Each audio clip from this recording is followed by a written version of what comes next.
Bismillahirrahmanirrahim. Kita mulai hadirin dan jamaah sekalian, jamaah pengajian kajian Jumat malam Masjid Ar-Rayyan yang semoga kita bersama senantiasa dirahmati dan diberkahi oleh Allah Subhanahu wa taala. Amin.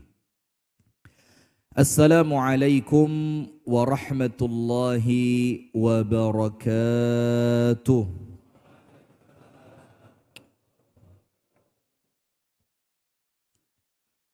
إن الحمد لله نحمده ونستعينه ونستغفره ونستهديه ونتوب إليه ونعوذ بالله من شرور أنفسنا وسيئات أعمالنا من يهده الله فلا مضل له ومن يضلل فلا هادي له أشهد أن لا إله إلا الله وحده لا شريك له وأشهد أن محمدًا عبده ورسوله صلى الله عليه وعلى آله وأصحابه ومن والاه. أعوذ بالله من الشيطان الرجيم. يا أيها الذين آمنوا اتقوا الله حق تقاته ولا تموتن إلا وأنتم مسلمون. اللهم أنت ربي لا إله إلا أنت خلقتني وأنا عبدك وأنا على عهدك ووعدك ما استطعت أعوذ بك من شر ما صنعت أبوء لك بنعمتك علي وأبوء بذنبي فاغفر لي فإنه لا يغفر الذنوب إلا أنت اللهم إنا نسألك علما نافعا warizqan tayyiba wa amalan mutaqabbala amin ya rabbal alamin. Pemirsa Sayap Dakwah TV dimanapun Anda berada, pemirsa Madani TV dimanapun Anda berada, pendengar radio dakwah syariah 101,4 FM Solo dimanapun Anda berada, pendengar radio dakwah Islamiyah 107,7 FM Kota Malang, dan kepada seluruh hadirin wal hadirat jamaah kajian Jumat malam Masjid Ar-Rayyan.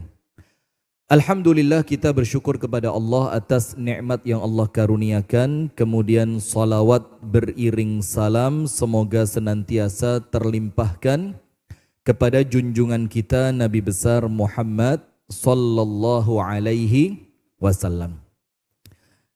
Alhamdulillah kita bersyukur kepada Allah jamaah di malam hari ini Allah pertemukan kembali dalam majelis yang penuh dengan keberkahan ini dalam rangka menambah ilmu kita, menambah iman kita, dalam rangka tetap istiqomah di atas jalan Allah yang lurus. Kita sering mengucapkan di dalam doa kita ketika kita sholat membaca surah Al-Fatihah, kita berdoa, ihdinas siratal mustaqim, tunjukilah kami jalanmu yang lurus.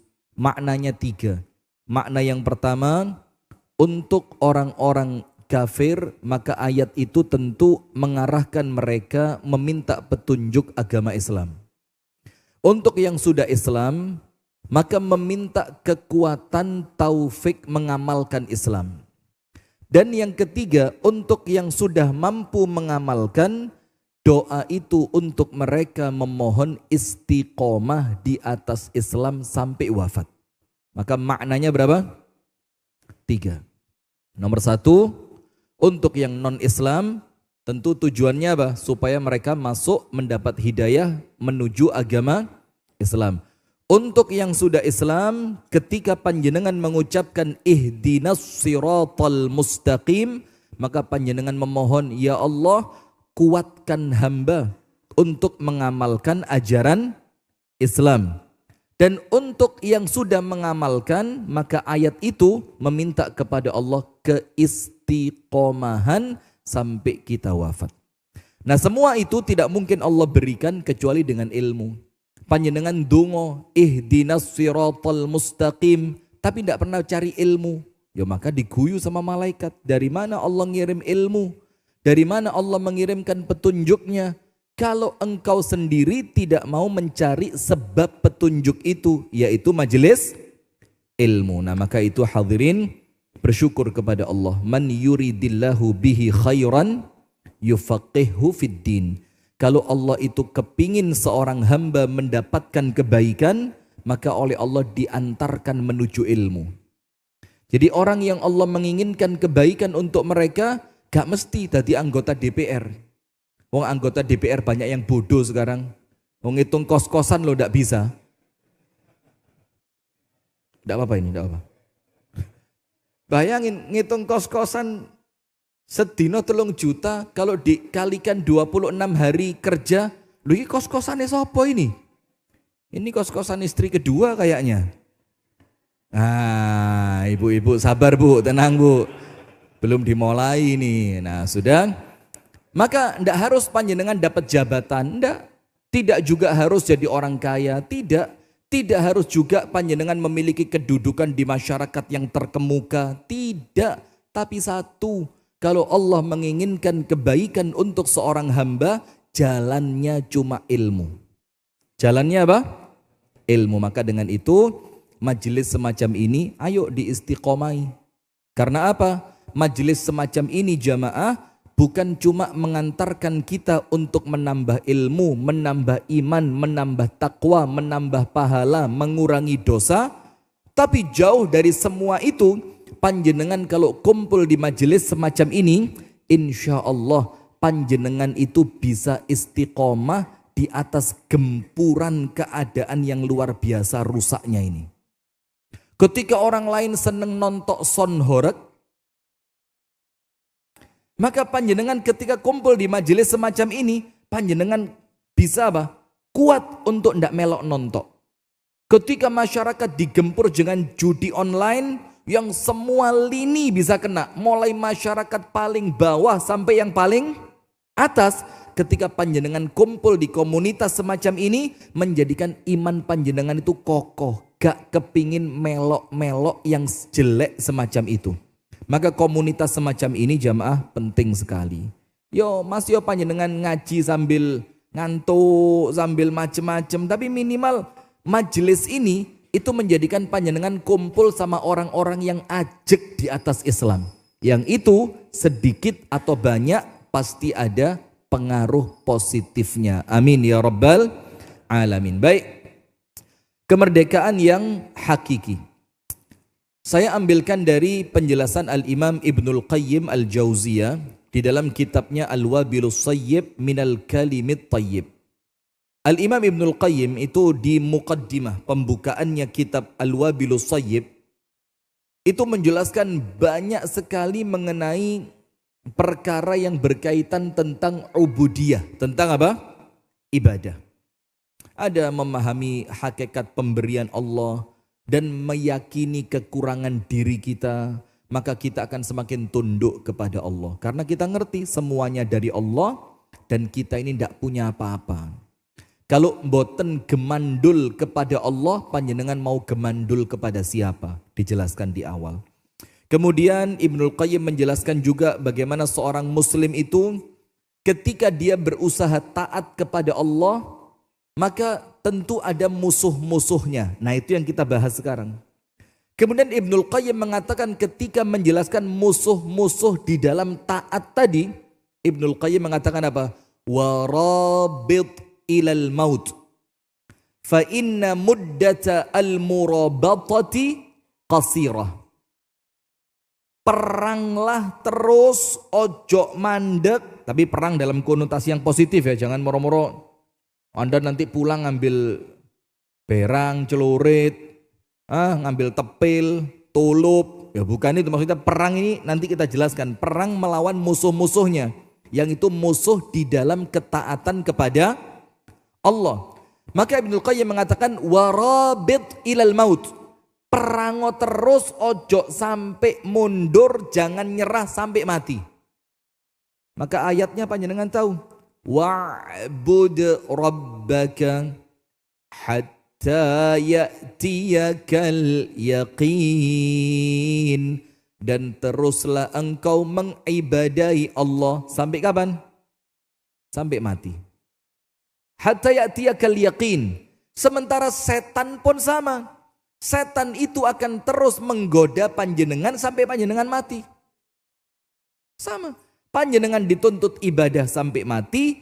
Setan punya tugas yang itu menjadi komitmennya setan untuk mengganggu panjenengan sampai detik terakhir terlepasnya nafas itu. Sampai dibilang dalam hadis apa? Bahkan di ujung keluarnya nafasnya manusia ketika sakaratul maut, itu seperti manusia yang kehausan luar biasa. Terus setan itu bawa apa? Teko berisi air yang seger dan dingin. Setan bilang ngombe ya. Ngombe ya. Ayo ngombe. Nah ini ujian terakhirnya manusia. Kemudian juga Allah Ta'ala memerintahkan kita. وَمَا خَلَقْتُ الْجِنَّ وَالْإِنسَ إِلَّا لِيَعْبُدُونَ. Tidak ada tugas kita di dunia ini kecuali ibadah. Nggak ono. Panjenengan nggak disuruh kerja, tapi lek gak kerja kan ya gak masuk akal. Panjenengan tidak disuruh olahraga, panjenengan tidak disuruh ini, tidak disuruh itu. Allah minta cuma satu, gak kakean reken. Apa yang Allah minta? Wa ma khalaqtul jinna wal insa illa liya'budun. Maka di semua aktivitas panjenengan, mulai meripat panjenengan melek krek, sampai meripat panjenengan bali merem krek. Bahkan ketika panjenengan sedang merem, jangan sampai kehilangan makna ibadah. Anda kerja, kudu ketemu ini kerja sisi ibadahnya di mana. Karena Allah tidak nyuruh saya kerja kecuali kerja ini bernilai ibadah. Ketika panjenengan mau olahraga, harus ketemu ini olahraga sisi ibadahnya di mana. Karena kalau olahraga tidak ada sisi ibadahnya, maka Allah tidak menghendaki saya melakukan ini. Karena saya tidak diperintah kecuali untuk ibadah. Ketika panjenengan rekreasi, kemana? Phuket. Kemana? Nggak ngerti deh. So, Phuket tahu Phuket? Thailand, bukan Thailand Pak, Thailand. Kebiasaan ngomong kates Thailand nih mesti. Itu yo, tapi yo, ke Phuket yo keterlaluan ya. Misalkan panjenengan rekreasi, kemana lah? Ke Malaysia, ke Jawa Tengah, ke Jawa Tengah, Anda jalan-jalan ke ibu kota. Ibu kotanya di mana sekarang?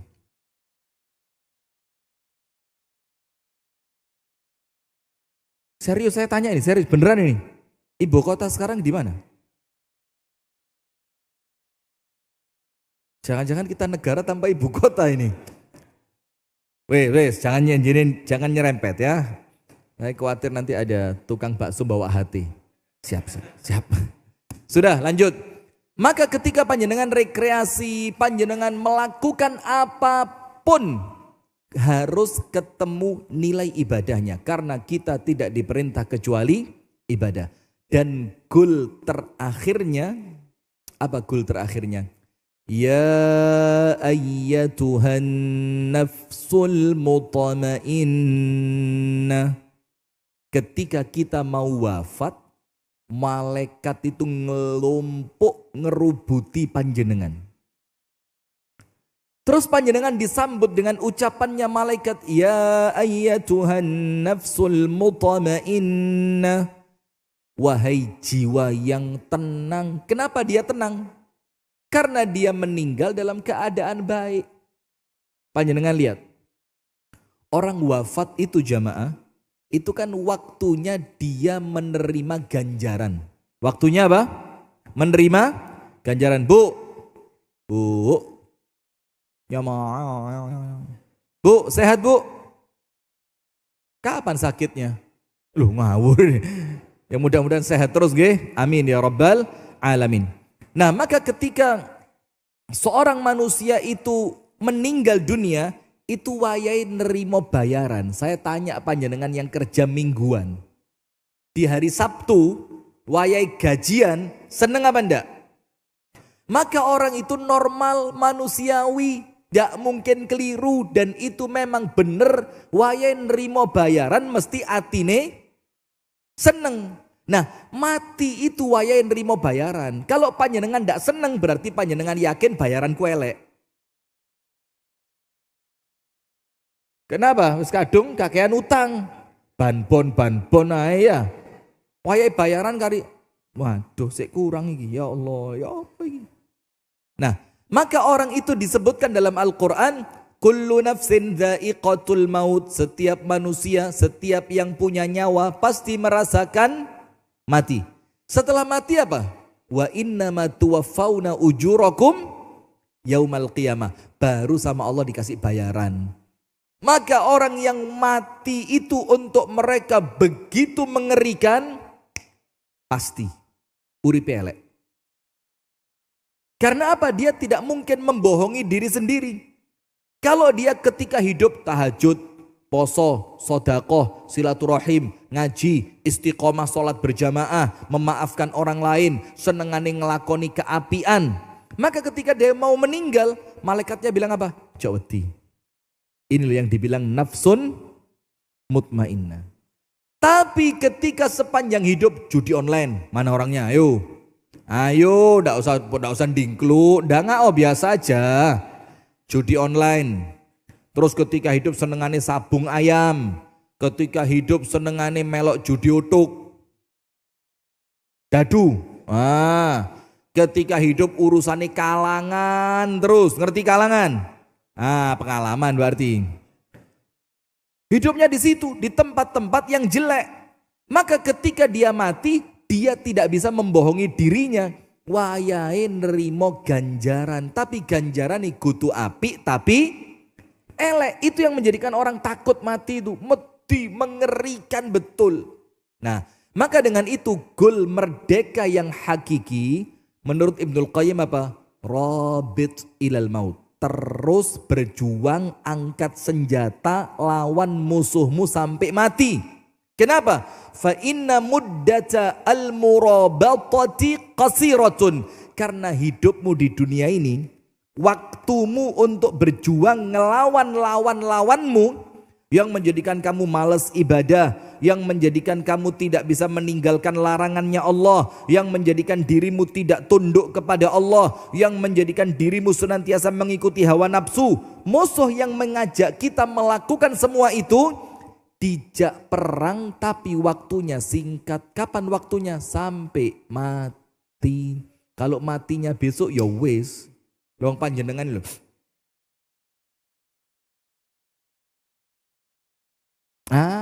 Deket semua ini.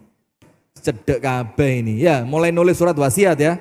Maka kalau matinya besok, ya besok selesai. Maka yang menjadikan kita merasa berat itu apa? Angan-angan setan seakan-akan umur musik dawa. Maka mikir, sholatnya sik suwi iki.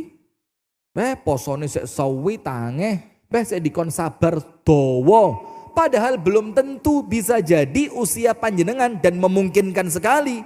Menit sadurunge subuh berangkat. Amin. Loh kenapa tidak berani amin? Saya aminkan buat panjenengan ini. Kalau saya mudah-mudahan panjang umur. Nah sudah, maka goal terakhirnya ketika panjenengan wafat dipanggil ya ayyatuhan nafsul mutmainnah. Kenapa panjenengan dipanggil nafsun mutmainnah?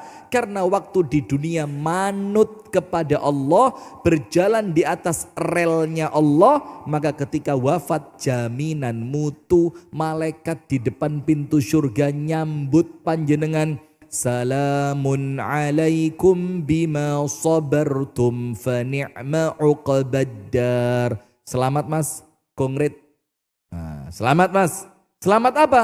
Karena panjenengan waktu di dunia bisa sabar, sabar dalam taat, sabar dalam buruknya takdir, sabar di dalam meninggalkan maksiat, maka sekarang fa ni'ma uqbaddar, tempat panjenengan adalah surga, sebaik-baik balasan untuk kembali. Kemudian dilanjutkan sama malaikatnya ketika mengucapkan ya ayyatuhan nafsul mutmainnah irji'i ila rabbiki radiyatan mardiyah. Disuruh pulang, dan panjenengan kalau kerja keluar kota, kerja di luar pulau, kerja di luar negeri, kerungu kata pulang, seneng atau susah? Siapa yang susah ketika dengar kata pulang itu? Wong sing ndek kampunge kakean utang. Wong sing ndek kampunge kakean masalah. Orang yang di kampungnya banyak musuh, ketika dengar kalimat pulang takut. Tapi kalau di kampung itu tersimpan kebaikan, ketemu orang tua, ketemu sanak famili, ketemu handai tolan, ketemu teman lama, balik merasakan masakan orang tua, bisa merasakan tidur di tempat panjenengan waktu kecil dulu tidur di sana, ngelihat sekolahan zaman SD. Maka kalau semuanya indah, pulang itu menarik. Maka oleh Allah untuk orang yang nafsun mutmainnah, pulang itu dibilang irji'i ila rabbiki radiyatan mardiyah, dalam keadaan ridho dan diridhoi. Ending terakhirnya fadkhuli fi ibadi wadkhuli jannati. Itu ending perjalanan manusia. Nah, disitulah maka panjenengan merdeka semerdeka-merdekanya. Karena di surga ada yang dilarang? Ada yang dilarang? Tidak ada. Panjenengan kepingin opo iso? Di donya ngempet pengen rabi maneh rawani. Ngempet. Cemen. Lemah. Mana ini? Saya ceramah di tempat yang begini jadi males saya. Laki-lakinya kurang berani. Boleh Bu ya? Boleh Bu? Loh, enggak boleh. Loh kok mengharamkan yang Allah halalkan itu kenapa? Boleh Bu ya? Loh, yang kompak kok Bu. Boleh Bu ya? Ulan ngarep. Katanya ibu-ibu apa? Tak tita ini ulan ngarep rata komane katanya. Sudah, nah maka ketika panjenengan masuk surga, itulah merdeka. Kenapa merdeka?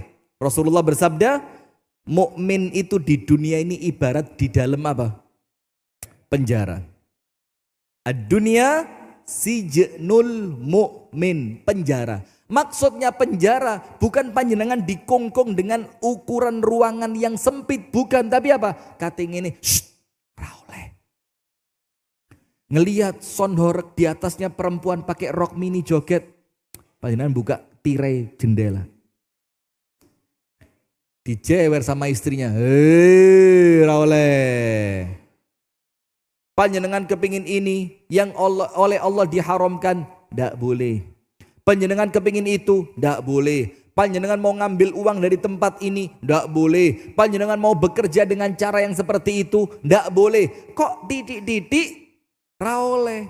Sampai saya punya teman di Kasembon, jadi yo wis tuwek tapi kok yo pinter, Masya Allah.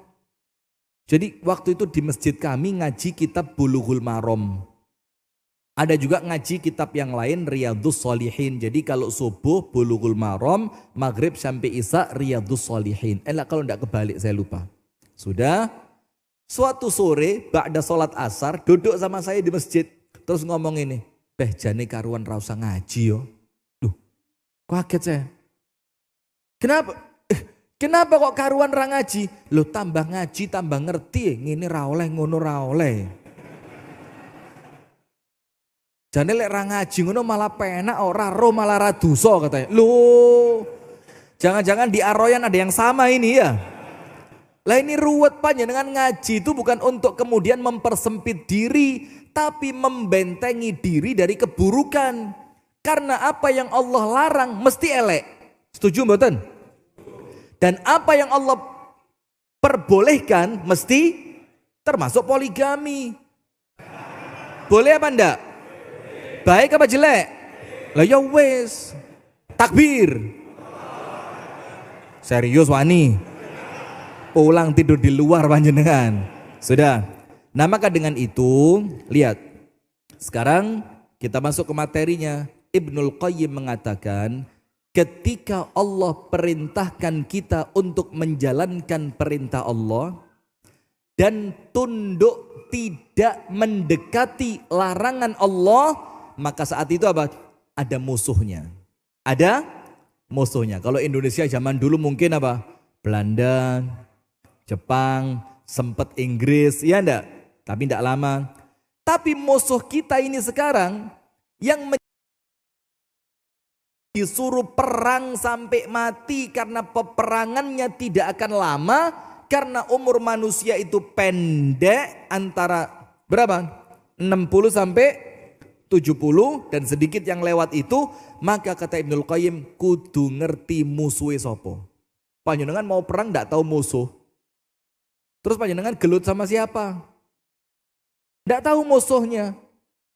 Nah, maka oleh Allah disebutkan bahwasannya, disebutkan dalam Al-Quran sering sekali, wala tattabi'u khutuwatish syaitan. Jangan mengikuti langkahnya setan. Dalam ayat-ayat yang banyak sekali, inna syaitana lakum aduwwum mubin. Setan itu untuk kalian adalah musuh yang nyata. Ibnul Qayyim mengatakan, wa kana ma'a dzalika qad ibtalahu bisyahwati wal ghadabi wal ghaflati. Pembukaan yang perlu kita perangi itu 3. Ini muqaddimah, pembukaan isi. Nanti ada musuh yang lebih berat lagi. Yang pertama kata Ibnul Qayyim, Allah menguji kalian dengan musuh pertama 3. Yang pertama, bisyahwati. Dengan apa? Syahwat.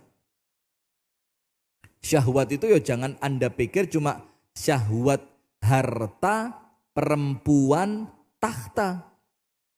Tapi juga ada syahwat, kata Imam Ghazali, syahwah li isqati al-akharin. Syahwat untuk merendahkan orang lain. Itu ada, itu syahwat. Syahwat untuk apa? Merendahkan orang lain. Mungkin saingan, iya enggak? Saingannya enggak sehat, musuhnya difitnah. Saingan merasa kalah, aibnya musuhnya dibongkar. Itu syahwat.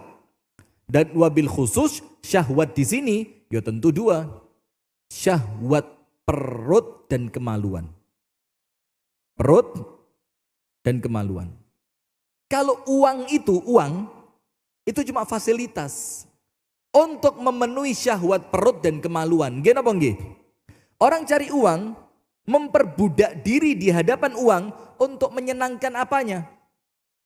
Perutnya dan kemaluannya. Maka Islam jogo, ada puasa, ada berhenti makan sebelum kenyang. Ada kemudian dalam Islam itu larangan makanan yang oleh Allah diharamkan. Itu kan mulai bentengi sudah ada. Maka wis kudu ngerti, ini musuh saya ini. Babi musuh. Ciu. Ayo, jangan ndak tahu. Ciu apa cuy? Lu tahu. Arak Tuban. Ya, Pak Tri, arak Tuban. Banyak masuk Jombang ini. Oh, bahaya juga ya, apalagi zaman Puspa Indah. Banyak titip. Nah, sudah apa lagi? Itu mulai bentengnya di situ. Ada puasa, ada makanan minuman yang oleh Allah diharamkan, ada istilah berhenti makan sebelum kenyang. Dalilnya apa? Yakfil ibni Adam luqaimatun yuqimna sulbah. Untuk urusan makanan, kata Nabi Muhammad apa? Cukup beberapa suapan kecil. Luqaimat, luqaimah itu nyuapnya bukan begini.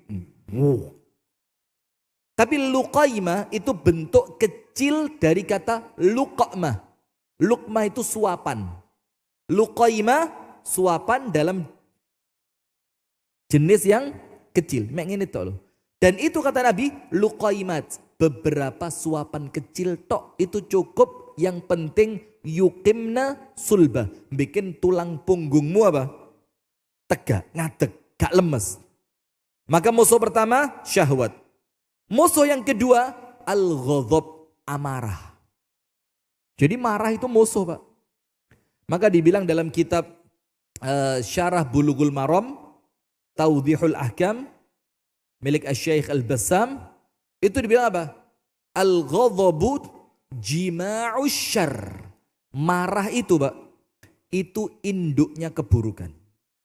Maka saya ingat sekali ucapan Ustadz Muhammad Hatta. Ngisi di sini juga kan?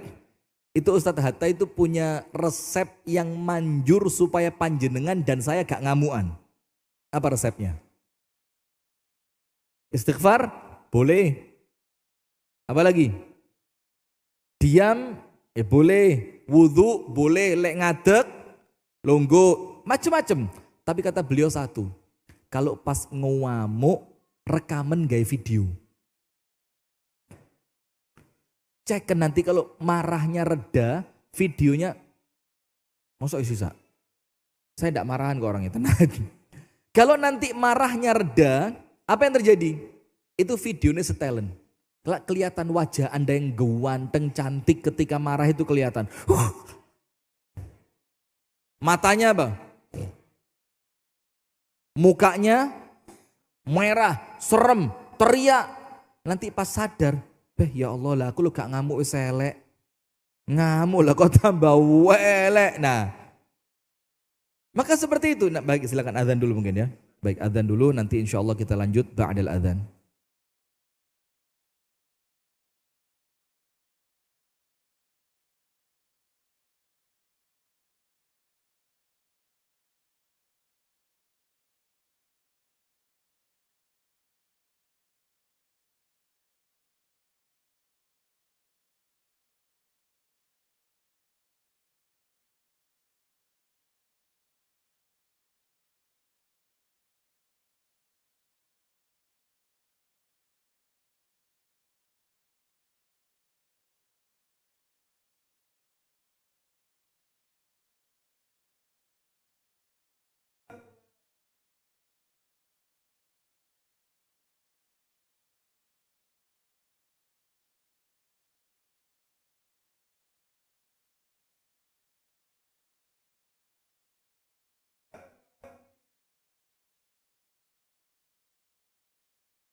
Bismillahirrahmanirrahim. Alhamdulillah, assalatu wassalamu ala rasulillah wa ala alihi wa sahbihi wa man walah wa la hawla wa la quwata illa billah. Maka musuh yang kedua, al-ghadab. Nomor satu apa? Syahwat. Syahwat perut dan kemaluan. Yang semua jabatan dan yang lainnya itu cuma mengarah pada dua ini. Perut dan kemaluan. Kemudian yang kedua, musuh kita apa? Kemarahan. Maka Rasulullah mengatakan, mengingatkan seorang laki-laki, la taghdab, ojo ngamuk. Laki-laki itu bilang, mosok cuma itu, tambahinlah. Saya minta nasihat kok dikasih nasihat singkat, padat, jelas. Sama Rasulullah ditambahi. Tambahannya apa? Ojo ngamuk. Dia bilang, tambah ya Rasul, ojo ngamuk. dan diulang berkali-kali dan Rasul terus mengulang kalimat jangan marah. Maka dikatakan al-ghadhabu jima'us syarr. Kemarahan itu induk semua keburukan. Karena orang kalau sudah marah, lepas kontrol, ngelakoni sesuatu yang mungkin dia di luar batas kesadaran. Memalukan, marah. Maka dikatakan oleh Luqman Al-Hakim kepada anaknya, salah satu wasiatnya apa? Jangan ambil keputusan ketika marah dan jangan memberi janji ketika senang. Kalau lagi marah, jangan ambil keputusan. Maka Rasulullah memberikan isyarat apa? Idza ghadhiba ahadukum falyaskut. Kalau salah seorang di antara kalian sedang marah, sikapnya disuruh apa? Falyaskut, diem. Tangan dijaga, lisan dijaga, kaki dijaga, semua dijaga. Diem, tangannya diem, pikirannya diem, hatinya diem, lisannya diem, kakinya diem. Karena marah kalau diiringi diam, insya Allah aman. Musuh yang ketiga, ghaflah, lalai. Lalai itu apa? Lalai itu ya keadaan di luar kontrol syariat. Lalai, kalau bahasa kita khilaf. Nah, itu mukaddimahnya 3. Maka musuh kita yang perlu diperangi pertama kali, selain Anda ngomong setan, ngomong nafsu perempuan, ngomong ini, 3 ini dulu. Nomor 1, syahwatnya dikontrol. Walaupun ya tentu tidak mudah. Kalau itu mudah, maka tidak akan muncul yang namanya orang-orang hebat ketika dia mampu menahan syahwat. Dan syahwat itu hadirin dilawan dan pemenangnya hebat ketika syahwat itu memanggil. Contoh.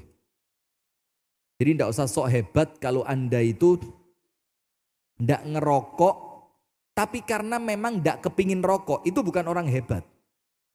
Orang hebat itu adalah dia meninggalkan rokok pas seneng-senengi ngerokok. Mana orangnya? Yang mana bu? Oh pas tidak datang, alhamdulillah. Kalau memang panjenengan tidak doyan rokok, atau gini, sak sedotan nyawane sekate ucul. Terus panjenengan tidak berani ngerokok setelah itu, ndelok rokok itu jijik. Maka ketika Anda tidak ngerokok, ya tidak hebat. Karena tidak ada syahwat yang memanggil Anda untuk ngerokok. Tapi Anda pecinta rokok. Wes pokok rokok itu urip mati nih rokok. Bahkan kate mati sing njaluk rokok. Masya Allah, ya ndak juga ya. Sudah? Tapi kemudian panjenengan mendengarkan tausiah, panjenengan mulai muhasabah, panjenengan mulai berpikir dengan akal sehat, dengan hati yang jernih. Panjenengan mulai mikir. Jadi manfaatnya apa tuh? Kalau uangnya saya simpen untuk nanti anak saya kuliah. Kalau nanti uangnya saya simpen, saya tinggalkan rokok, saya jaga kesehatan. Mulai mikir. Dalam keadaan panjenengan kepewingin pol ngerokok. Tapi akal sehat panjenengan, hati jernih panjenengan mengajak panjenengan meninggalkan. Terus panjenengan tinggalkan. Memang ngempet, yo abot. Terus apa? Panjenengan berhenti ngerokok, itu baru menang, yaitu menang. Itu loh menang merdeka hakiki. Maka orang puasa itu bukan orang yang terpenjara.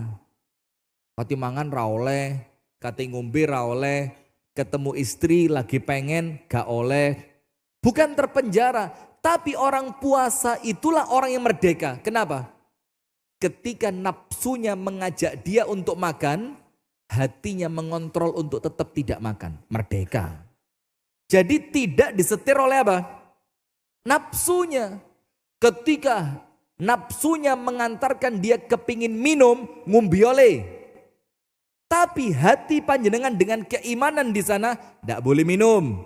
Karena kamu dipandang oleh Allah dan kamu sedang puasa. Akhirnya tidak jadi minum. Itulah merdeka. Maka hawa nafsu Anda bilang, ngalio.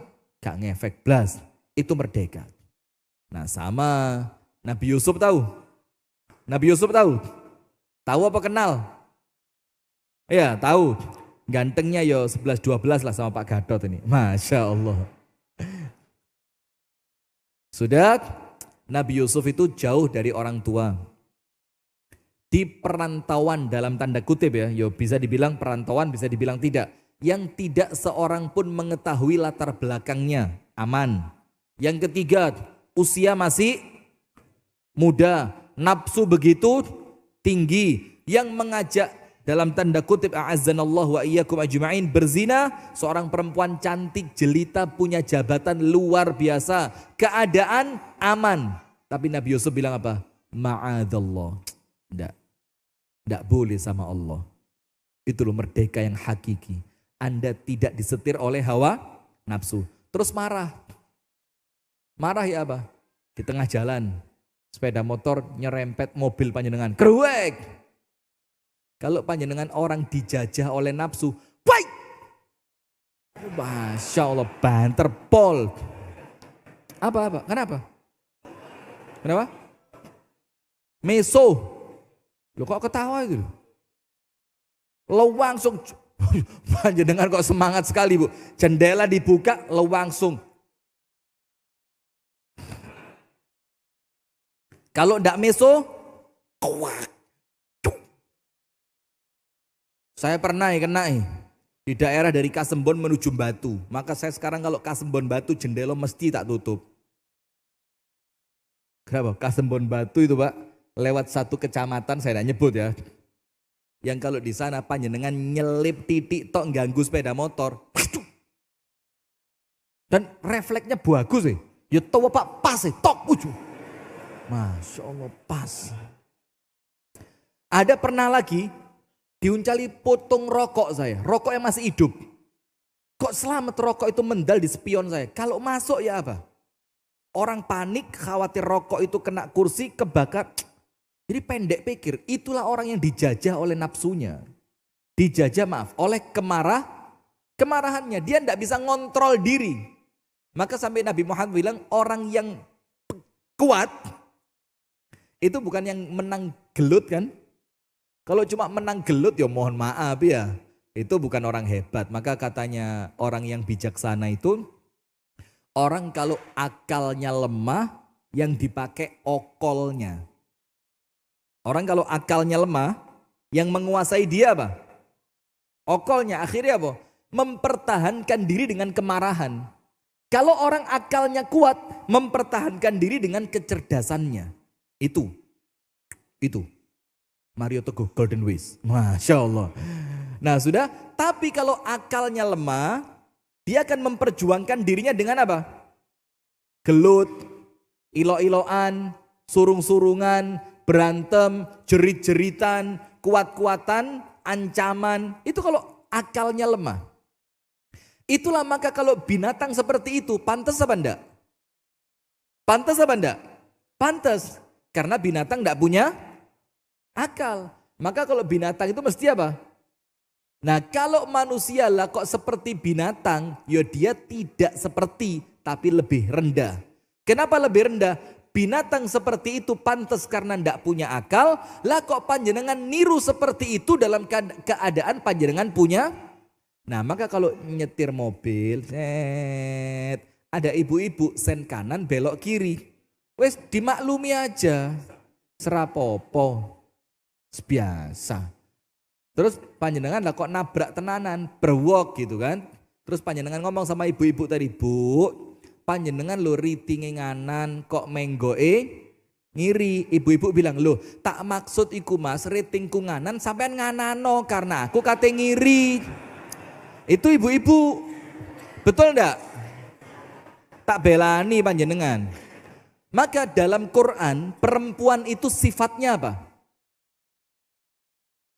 Afamay yunasya'u fil hilyati wa huwa fil khisami ghairu mubin. Sifatnya perempuan dalam Quran itu dua. Nomor satu, senang perhiasan. Jadi kalau panjenengan punya istri walaupun usianya sudah 87, lah kok sik lipstikan, gawe blush on, meripate dikai apa celak. Itu pujian aja Pak, memang sifat dasarnya senang perhiasan. Sifat yang kedua apa? Wa huwa fil khisami ghairu mubin. Lek ngamuk gak jelas alasannya apa. Maka kalau ada perempuan marah, jangan ditanya, kenapa? Jangan ditanya, loh dia sendiri loh nggak ngerti. Kalau panjenengan tanya tambah bingung. Lah aku ora ngerti kok Mas, tapi yo mbokne opo kok ndelok sampean kudu ngamuk ae.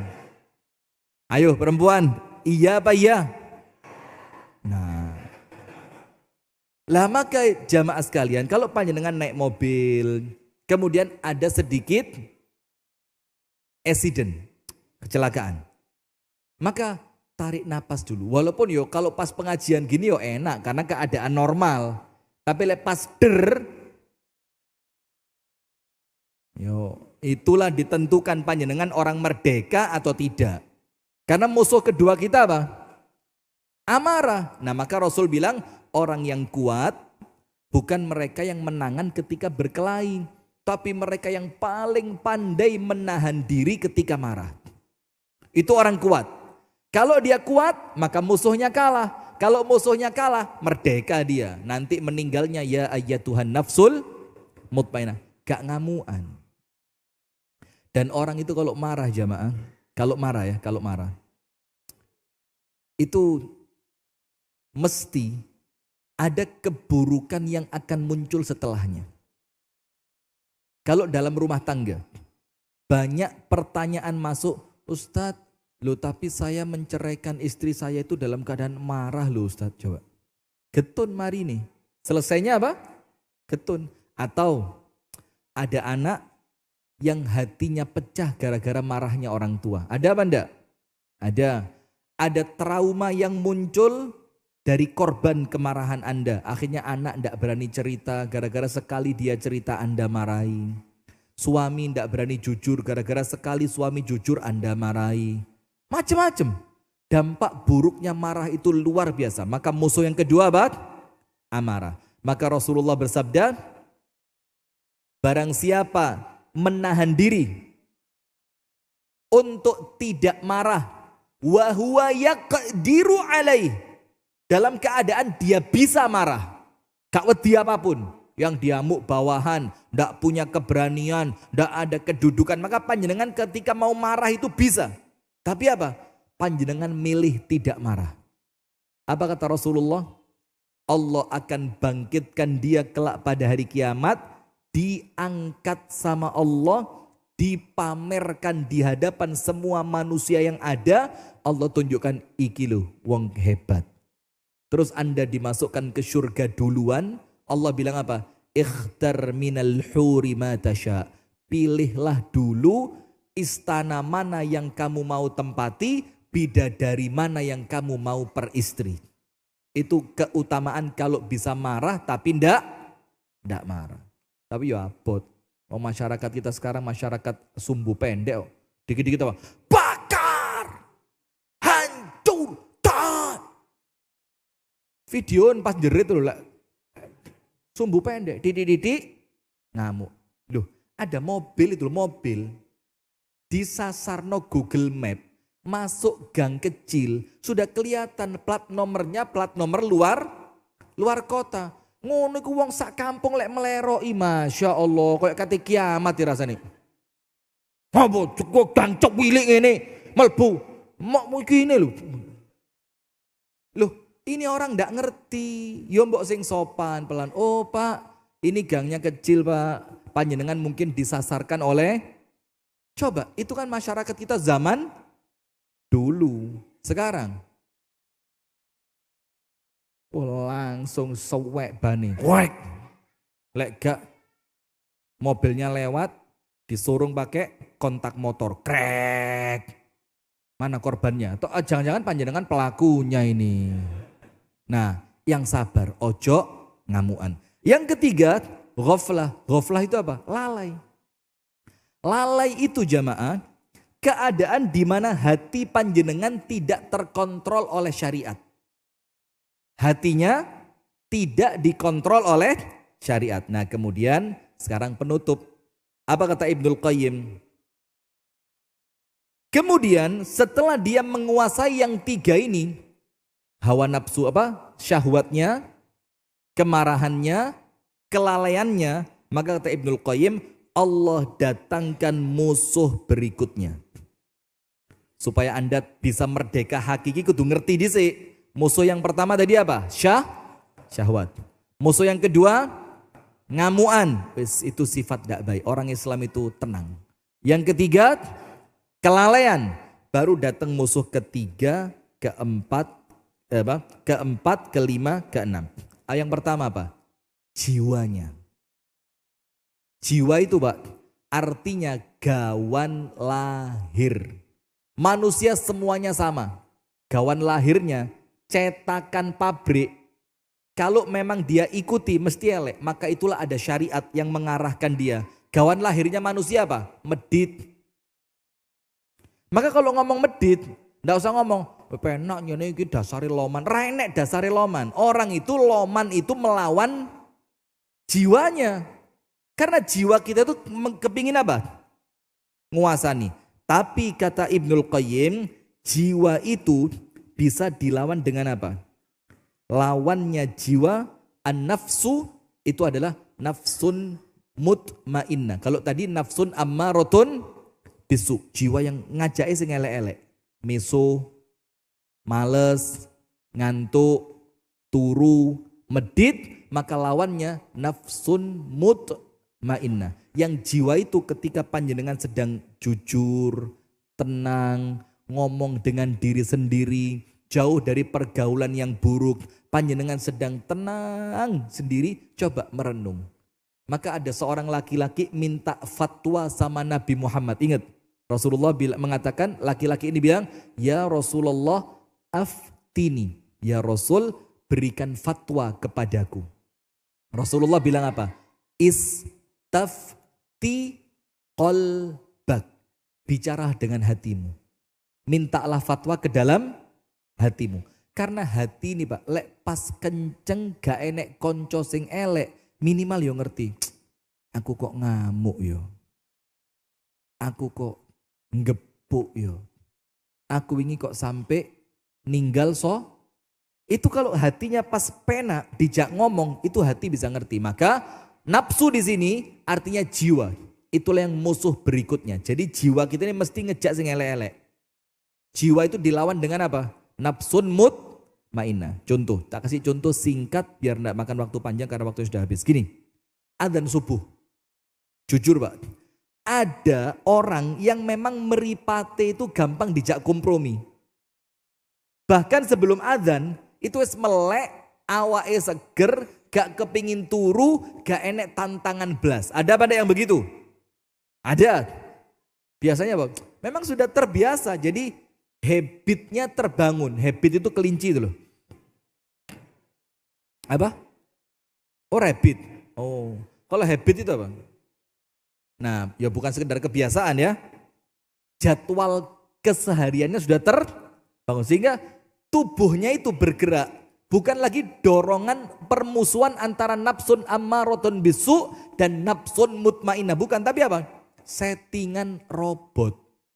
Maka nun sewu loh ya, bukan menjelekkan panjenengan yang seperti itu loh ya. Yang seperti ini tidak ada istimewanya misalnya.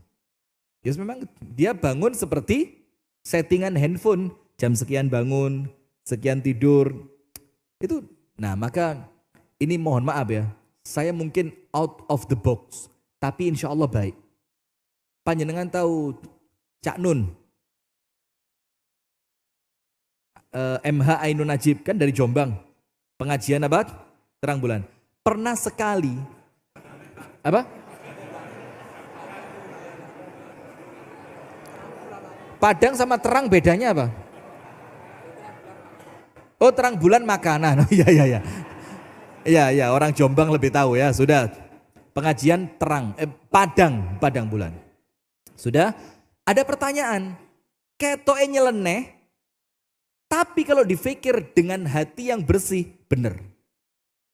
Ada seorang laki-laki tanya, Cak, piye Cak, aku iki salat iki mau wales ya Cak.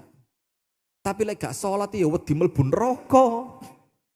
Lah salatku iki ya apa Cak, diterima enggak mbek Gusti Allah Cak? Salat dalam keadaan kepeksa. Salat dalam keadaan terpaksa. Panjenengan tahu jawabannya beliau apa? Yo iku sing apik. Saya pertama ngawur iki dai gak gawenah iki jelas iki. rusak iki. Mosok sholat terpaksa dibilang ya iku sing apik. Tapi dipikir pelan-pelan. Beliau jelaskan, karena kalau Anda sholat karena memang Anda seneng sholat, ya gaene istimewa nih. Tapi kalau Anda sholat dalam keadaan panjenengan gak kepingin, tapi panjenengan tahu sholat ngene iki perintahe Gusti Allah, maka ketidaksukaan panjenengan lawan karena ini kesukaannya Allah, itulah hebatnya di situ. Contoh, selain sholat, saya tidak suka sate. Ini contoh saja loh ya. Jangan dikira tenanan kok gak disuguhi sate. Seneng saya sate. Ini contoh saja ya. Contoh. Saya tidak suka sate.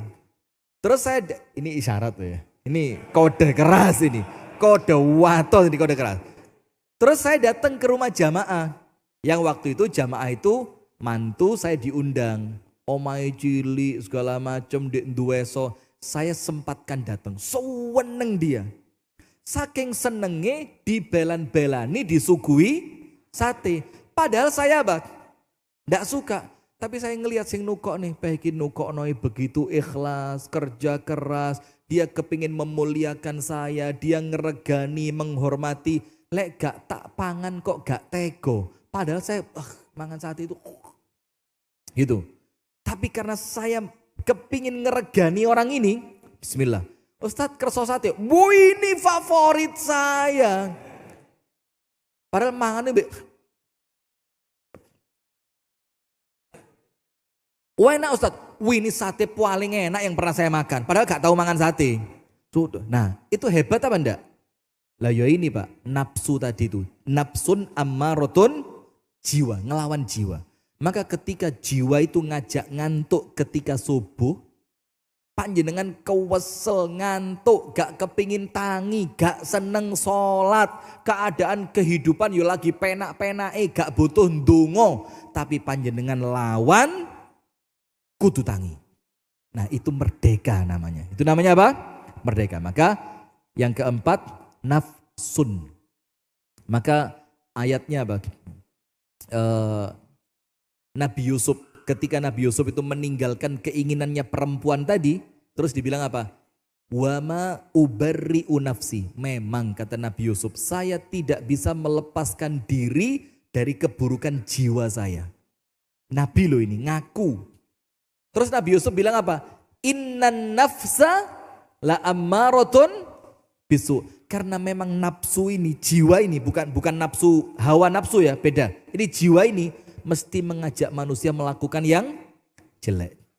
Illa ma rahima rabbi. Kecuali nafsu yang telah ditundukkan dengan rahmat dari Allah. Sekarang kemudian yang berikutnya. Hawahu. Hawa. Hawa itu apa? Mirip dengan syahwat. Maka ayatnya panjenengan buka surah Al-Jasiyat. Nanti surat apa? Al-Jasiyah. Pada ayat yang ke-24 Al-Jathiyah 23. Allah ngajak panjenengan untuk mikir. Afara'aita man ittakhadha ilahahu hawa. Tidakkah kamu lihat orang yang mengambil hawa nafsunya, hawanya itu sebagai apa? Tuhannya, ilahnya. Maksudnya apa? Kepinginane nafsu opo ae dieloki. Itu tidak merdeka, dijajah dia. Terus Allah bilang apa hukumannya? Wa adhallahu Allahu ala ilm. Allah menyesatkan dia di atas ilmu pengetahuannya Allah. Ilmu banyak. Dek kene pengajian, dek kono pengajian, buka YouTube isine pengajian, buka AI pengajian, Google ilmu, semua ilmu. Tapi dia tersesat di kalangan banyaknya ilmu tadi. Terus wa khatama ala sam'ih wa qalbih. Karena Allah telah menutup telinga dan hatinya. Wa ja'ala ala basarihi ghishawah, matanya ditutup. Faman yahdihi min ba'dillah, maka tidak ada yang seorang pun yang mampu memberi hidayah kepadanya kecuali Allah. Afala tatadzakkarun, tidakkah kamu berpikir? Maksudnya tidakkah kamu berpikir ini apa? Sudah ngerti keburukannya mengikuti hawa nafsu seperti itu, Allah akan tutup matanya, tutup telinganya, tutup hatinya, disesatkan dan tidak seorang pun bisa memberi hidayah. Lah kok masih diikuti. Itu hawa. Dan yang terakhir,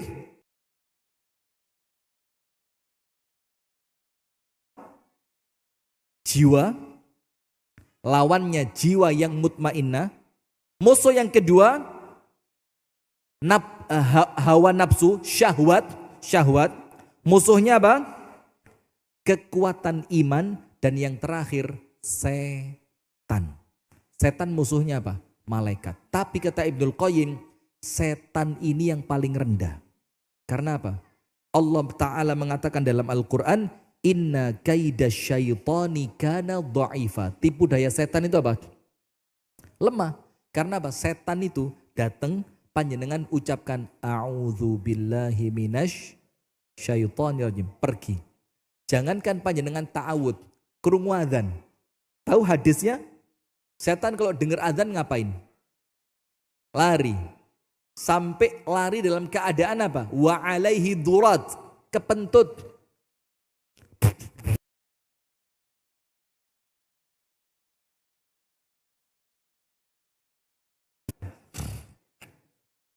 Kudu bolone, ojo iki setane. Terus dia lari saking takutnya sampai sendalnya itu lepas satu. Ojol, gak diuber, dijar nih. Maka pakai sendal cuma sisian. Cuma satu.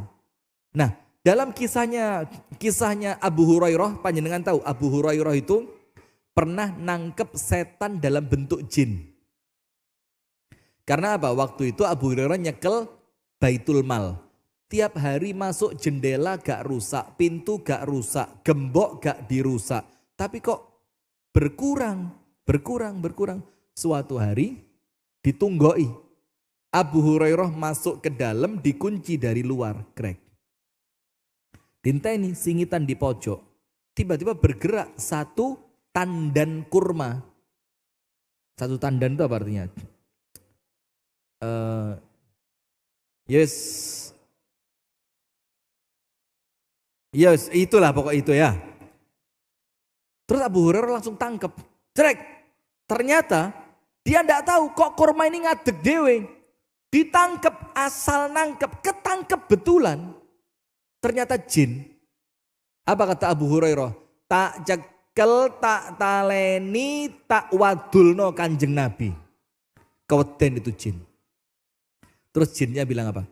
Wes kita make a deal. Gak ngerti. Angel, susah. Kita bikin kesepakatan. Sampean tak kei satu ilmu, tapi aku cul nih. Abu Hurairah tanya, ilmunya apa dulu? Nah kalau cuma ilmu sekedar poligami, gak usah ilmu aku ya wani. Masya Allah. Nah, ini bukan Abu Hurairah, ini saya ini. Sudah maka Abu Hurairah tanya, ilmunya apa? Gini, mulai detik ini sampai seterusnya, saya dan teman-teman saya tidak akan bisa mendekat ke tempatmu. Tak kasih ilmunya, ono cara nih. Biar saya, bukan saya Ustadz Rifki, bukan. Maksudnya jin tadi, dan teman-temannya sesama jin tidak bisa lagi mendekati kamu. Abu Hurairah bilang, ya wes lah, apa ilmunya? Baca ayat kursi. Sudah, sama Abu Hurairah dilepas. Setelah dilepas, besok subuh Abu Hurairah ketemu Nabi Muhammad, dicerita nih, wahai Nabi, tadi malam saya ketemu setan pencuri di Baitul Mal dari bangsa jin. Saya tangkap, dia ketakutan. Dia ngajari ilmu supaya saya lepas. Apa yang dia ajarkan kata Nabi Muhammad? Dia ngajari membaca ayat kursi. Apa kata Nabi Muhammad? Shadaqaka.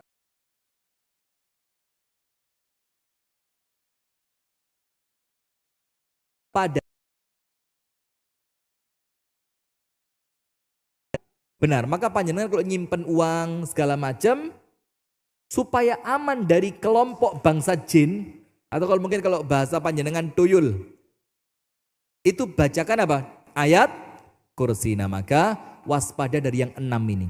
Kalau 6 ini panjenengan menang perang lawan mereka, panjenengan merdeka, meninggalnya mutmainnah. Musuh yang pertama amarah. Apa? Syahwat. Musuh yang kedua amarah. Yang ketiga kelalaian. Yang keempat Jiwa kita sing senengane ngajak males, ngajak turu. Yang kelima, hawa nafsu. Yang itu oleh Allah disebutkan dalam Al-Jathiyat ayat 23. Yang terakhir setan. Semua itu kata Ibnul Qayyim lawannya cuma 3. Nomor 1, iman. Nomor 2, ilmu. Nomor 3, minta tolong kepada Allah. Iman, ilmu, memohon perlindungan kepada Allah. 3 ini panjenengan pegang semuanya aman. Dan insya Allah wafatnya kelak dalam keadaan merdeka yang hakiki. Panjenengan wafat tinggal menerima ganjaran dari Allah Subhanahu wa ta'ala. Itu yang dapat kami sampaikan. Barakallahu fikum. Mudah-mudahan apa yang kita sampaikan bisa menjadi ilmu yang manfaat. Oleh Allah kita dijadikan orang-orang yang jauh dari semua gangguan-gangguan musuh tadi. Dan kelak kita wafat dalam keadaan husnul khatimah. Saya rasa udah terlalu panjang saya. Gak usah tanya jawab, antum tutup aja. Jazakumullah khair wa barakallahu fikum. Assalamualaikum warahmatullahi wabarakatuh.